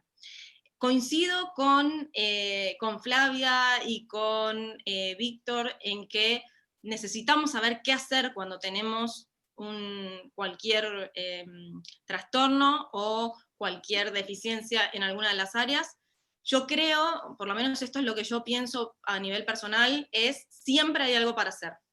Es verdad que muchas veces no hay turnos, es verdad que muchas veces hay que esperar un montón, como decía Claudia, es verdad que a los padres les cuesta mucho acceder, pero yo creo que siempre hay intervenciones para hacer. Desde el propio pediatra hasta el propio padre, o incluso algún otro familiar que esté cercano y disponible, o desde el colegio, la escuela, el jardín. Intervenciones siempre hay. Entonces es ahí donde yo creo que sí o sí hay que hacer una evaluación y una detección temprana. Y después ver qué opciones disponibles para intervenir. Pero opciones para intervenir siempre hay, aunque sean las más básicas de ayudar a los padres desde la casa o que el pediatra los acompañe desde un poco más cerca, pero siempre hay. Y también coincido con que el pediatra siempre debe saber, y el pediatra normalmente siempre sabe. No creo que es que no sepa, pero muchas veces lo que pasa es que le asusta o no sabe qué hacer con la información que tiene. Es por eso que nosotros hacemos estas sugerencias. Y también coincido en que las intervenciones son a través del profesional, pero no creo que sean las únicas, como dije anteriormente. Yo creo que alguien entró y está usando la pantalla, se está conectando con Google Drive. Roberto Yunes. Bueno, que bueno, perdón, sí, Malena. A lo mejor quiere hacer alguna presentación. No. No, debe ser bueno, un error. Entonces sigamos con Malena, que la estamos escuchando. Para terminar, coincido que sí. No, necesito que salgan de pantalla, perdón, No pasa nada. Ahí. No sé. Yo me quedé con un cuadradito. Te escucho.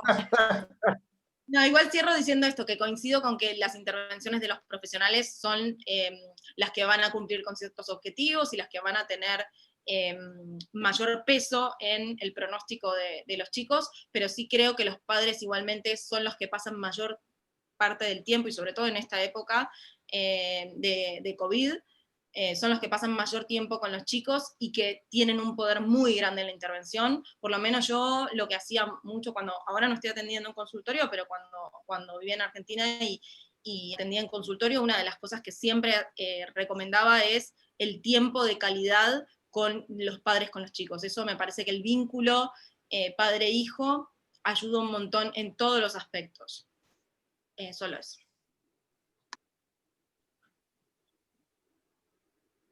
A ver, siguen los comentarios. Norma Echavarría comenta bastante.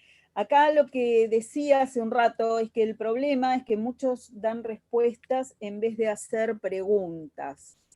Y después continúa, esperen un poquito porque son varias.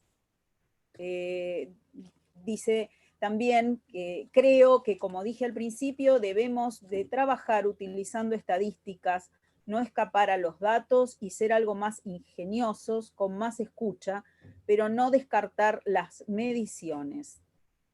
Muy bien. ¿Puedo hacer un comentario pequeño? Adelante, sí, por supuesto, mientras sigo buscando. Vale, genial.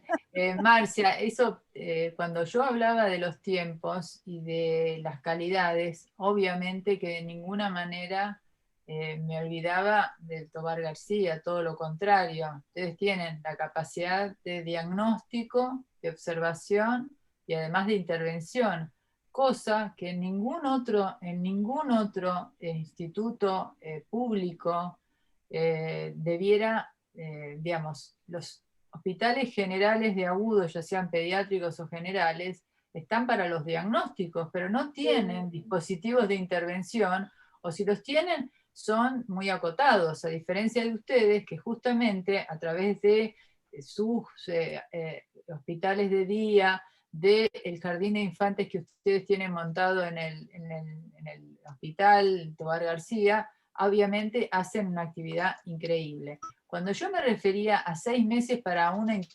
diagnóstico y después para un tratamiento, me estaba refiriendo a otros países, concretamente, por ejemplo, Alemania, Inglaterra, en donde esos son los tiempos que manejan. O sea, que no es que porque uno vive en un país subdesarrollado, tiene menos suerte que un niño que nació en Alemania. No, no es así. O sea que esta posibilidad de diagnóstico y tratamiento también está alejada de la realidad de mucha otra gente, aún viviendo en los países del primer mundo, en donde puede haber áreas de un alto nivel de especificidad y de calidad de investigación, pero en la medicina del día a día la gente no cuenta con recursos de alta calidad, ¿no? Nada más quería aclarar eso porque no quería que se malentendiera que yo no valoro la actividad del Tobar García, todo lo contrario, siempre la valoré muchísimo. No, perdón, no era hacia vos en general, No, ya lo sé, pero valió la pena que vos lo comentaras, porque yo también lo valoro, porque ustedes tienen dispositivos de intervención que son buenísimos, ¿no? Y que dan respuesta a muchísima gente. Igual era en general, no era para vos, porque la verdad que... No, pero vale la pena que uno valore lo que tiene, porque me parece que... Tobar García, y entonces era importante destacar esta situación, pero de ninguna manera era hacia vos, de ninguna. No, ya sé que no, ya sé. No, pero vale la pena que uno valore todo lo que ustedes han hecho y lo que hace años, sabéis que nosotros hemos muchísimas veces intervenido pacientes en conjunto y lo hemos valorado muchísimo, Eso, ¿cierto? Por la calidad. Desde ya, no olvídate, por favor. Sos mi persona de consulta, pero la primera, la que siempre está primero, no, de ninguna manera, no. Así que gracias igual por... Perdón, yo tengo la pantalla de Yunes frente a mí, les quiero avisar. Y veo que el doctor Yunes está paseando por su pantalla. Le quiero avisar porque tengo la pantalla abierta de él. Lo que pasa es que si alguno me guía como... a mí me dijeron que tengo que apretar lo mismo que apreté para sacarlo. Estoy apretando lo mismo y no puedo sacarlo. No, él tiene que dejar de compartir pantalla. Bueno, pero ¿cómo hago? Bueno, ahí hablamos con Yunes, con la pantalla Yunes. Está Miguel que quiere hablar ahí. Ahora estamos hablando con el cuadradito celeste. Sí, bueno. Estamos con la gente que había pedido antes. ¿Vos querías, le dejás tu turno, Flavia? Yo cedo mi turno a Miguel. Cede su turno, adelante, Miguel García Coto. Bueno, gracias por la sesión del turno. Hola, ¿me escuchan? Sí. ¿Me escuchan? Se escucha bien, sí. Bueno, ¿qué tal? Hola. Muy buenas todas las exposiciones. Lindo verte. ¿Cómo? ¿Perdón? Lindo verte y escucharte. Bueno. Igualmente, bueno. No, me parecieron muy importantes varios conceptos, casi todo, ¿no? Todo va. Pero me parece importante resaltar, enfatizar esto que había, por un lado, esto que había hablado, de lo que había hablado Víctor, que es el concepto de Essence, porque yo creo que Essence abre totalmente el campo y pone una palabra, un título, un diagnóstico, a algo que antes no tenía diagnóstico. Antes se esperaba o no se intervenía o se hablaba de hay que esperar a ver cómo evoluciona, porque se esperaba tener un cuadro completo. Ahora, cuando uno se plantea Essence, ya habla de signos o síntomas o síndromes tempranos que elicitan una evaluación del desarrollo neurocognitivo. Entonces, ahí ya no hay dudas. Cuando aparece una disrupción en el desarrollo, no hace falta, ya no tenemos necesidad de hacer un diagnóstico nosológico, ya tenemos que intervenir. Entonces ahí aparece el concepto de desarrollo intervenido. Y entonces me parece interesantísimo ensamblarlo con lo que estaba proponiendo Sebastián, esto de intervenir y trabajar a través de los padres. Yo creo que los terapeutas lo que hacemos es poner en marcha procesos, pero como él dijo, yo adhiero totalmente, el tratamiento no se da en el consultorio, el tratamiento se da en la intersesión. En el tiempo que pasa entre sesión y sesión. Ahí es donde se producen realmente los cambios. Entonces, son intervenciones fundamentales.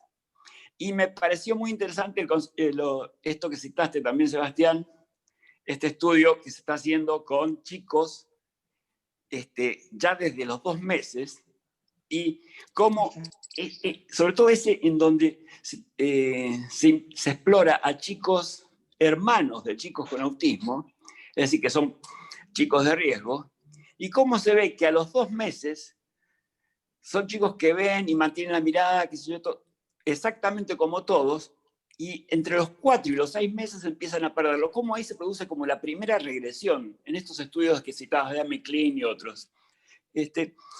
Y también lo que pensaba es que nosotros, cuando pensamos en autismo, siempre estamos buscando signos sociales. Pero el autismo no son signos sociales solamente. Por el autismo, probablemente los mismos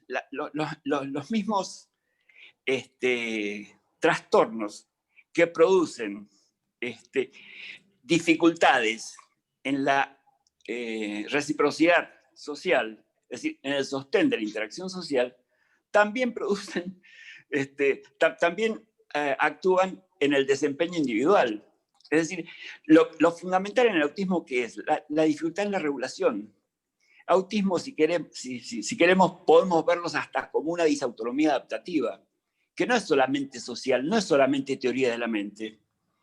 Es la dificultad para adecuar los patrones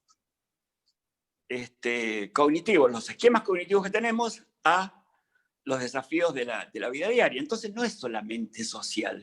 Lo que pasa es que lo social es como lo más, se manifiesta como lo más evidente. Pero una persona que tiene solamente dificultades en la socialización no es autista. Pero una persona que tiene dificultades en la socialización, dificultades en adaptar los procedimientos que sabe para hacer cosas a las situaciones comunes de la vida diaria, en cambio sí puede empezar a ser autista. Entonces, cuando nosotros pensamos en signos tempranos en el primer año de vida, no busquemos solamente la mirada, busquemos la atención, busquemos otras variables, que bueno, de alguna manera ustedes lo han dicho, ¿no? Y me parece muy interesante el estudio que está proponiendo Malena, porque como decían, han dicho ya ustedes, esto de entrar a la casa, esto de empezar a ver desde el principio y ver si la intervención temprana puede llegar a producir cambios. Me pareció, no sé si buenísimo, pero por lo menos yo coincido, esto que decía Sebastián, es que si intervenís temprano, das la posibilidad de que se empiecen a gestionar significados compartidos.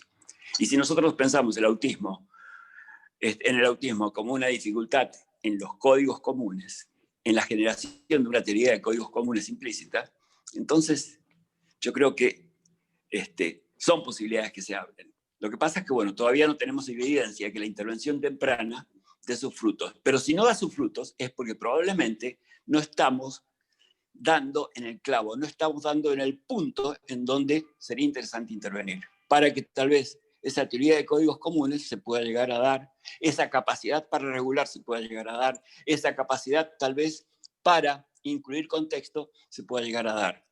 Y acá aparece el tema de la ceguera contextual de Vermeulen, que me parece un tema fascinante y muy interesante para este momento. Pero bueno, hablé porque me gusta hablar del tema, disculpen que hablé de tanto, pero bueno, me entusiasmaron ustedes tienen la culpa, ustedes me provocaron. Me encantaron todas las intervenciones de ustedes. Muchas gracias por el lugar. Chau. Un placer realmente. Ay, se nos va acabando el tiempo, hay que ir redondeando. Yo voy a leer un par de comentarios más. Acá hay uno de Zuni Robatino que dice: lo que más me preocupa es que el niño muchas veces se ha sometido a un montón de estudios y profesionales para llegar al diagnóstico y quedar así solo un diagnóstico, bueno, esto se estaba hablando, y qué se puede hacer con una simple observación. Después hay, bueno, siguen las felicitaciones, porque realmente sí, esto está hermoso. Pilar Sánchez Vives, Norberto Garrote, Edith Servafati felicita y especialmente a todos, felicita especialmente a Marcia por la organización. Y después Nicolás Masquelet dice que, bueno, él propone que sería interesante hacer un Ateneo de esquizofrenia de inicio infantil y autismo. Y bueno, porque también es un trastorno del desarrollo y agrega que, bueno, que la esquizofrenia infantil queda siempre como el último orejón del tarro. Sí, me parece bárbaro, me parece bárbaro, me encantaría que lo prepares, Nico. Él trabaja muchísimo sobre todo esto hace muchos años, es un médico joven muy, muy entusiasta, estudioso y dedicado, así que dale, ¿y sabes cómo lo vamos a hacer, Niki? Vas a hacer un caso clínico y a partir de ahí vamos a hacer las disquisiciones teóricas. Me encanta la propuesta de Nico. Bueno, bárbaro, ya tenemos otro tema. Genial. Bueno, agradezco las presentaciones, fantástico. Bueno, a Malena, a Víctor, a Sebastián, al auditorio, que la verdad, súper ordenado, les agradezco un montón. Y bueno, lleno de talento, prestigio profesional, un placer. Y a las autoridades del capítulo, bueno, Marcia, al doctor Yunes, por supuesto, y será hasta la próxima. Marcia. Bueno, bárbaro. Quiero cerrar, voy a agradecerte a vos, Silvina, porque te desarrollaste con una soltura maravillosa en la coordinación.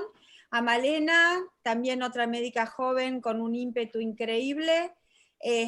A los puntuadores, a Víctor, que realmente también tiene una experiencia muy grande con todo el desarrollo de los trastornos del espectro autista, otro consultor eterno del hospital desde hace muchísimos años. A Sebastián, ex residente del hospital y que ha desarrollado una carrera brillante en relación al desarrollo del autismo. Yo estoy como Guandanara, me tiño las raíces, pero no me olvido que las tengo, ¿no? Así que vamos a dar por cerrado este Ateneo, muy interesante, de mucha polémica, con muchas líneas teóricas diferentes que se han expresado y otras que por ahí no se han expresado, y nos vamos a encontrar la semana que viene con otro Ateneo relacionado con qué pasó con las adicciones en el periodo de pandemia.